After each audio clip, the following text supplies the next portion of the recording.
ഇന്ന് ചക്ക പുഴുങ്ങുണ്ടായപ്പോൾ നിങ്ങളെയൊന്നും കാണിച്ചേക്കാമെന്ന് കരുതി. ചക്ക മുറിച്ച് പച്ച ചക്ക മുറിച്ചിട്ട് ഇത്രയും വലിയ കഷ്ണങ്ങൾ ഒരുപാട് ഇടത്തരം കഷ്ണങ്ങളാക്കി കുക്കറിലേക്കിട്ട് ഒരു അര സ്പൂണോളം മഞ്ഞൾപ്പൊടിയും കുറച്ചുപ്പും കുറച്ച് വെള്ളവും കൂടെ കുക്കറിൽ വെച്ച് അതൊന്ന് വേവിക്കാൻ വെച്ചു. ഒരു 2-3 ബസിൽ വരുമ്പോഴത്തേക്ക് അത് വെന്തിരിക്കും.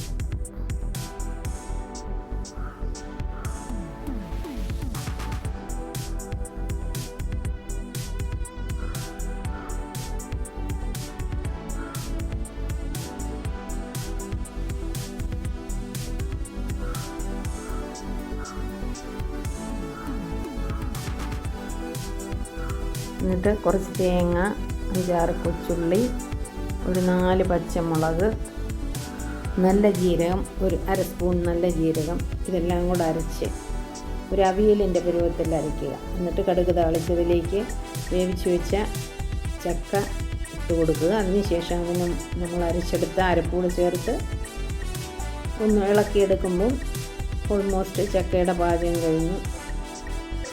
അറിയാത്തവർ എത്രയും പെട്ടെന്ന് ചെയ്യാൻ പറ്റുന്നതാണ്. ഒരുപാട് ജോലിയാണ്. വെട്ടിക്കണ്ടിച്ചെടുക്കുന്നതിൽ മാത്രമേ ഉള്ളൂ ഇച്ചിരി പാട്. അത് കഴിഞ്ഞാൽ എളുപ്പമാണ്. അതെല്ലാം കൂടെ കൂട്ടി യോജിപ്പിച്ച് വരുമ്പോഴത്തേക്കും ചക്ക ready. Okay, thank you for watching. Thank you.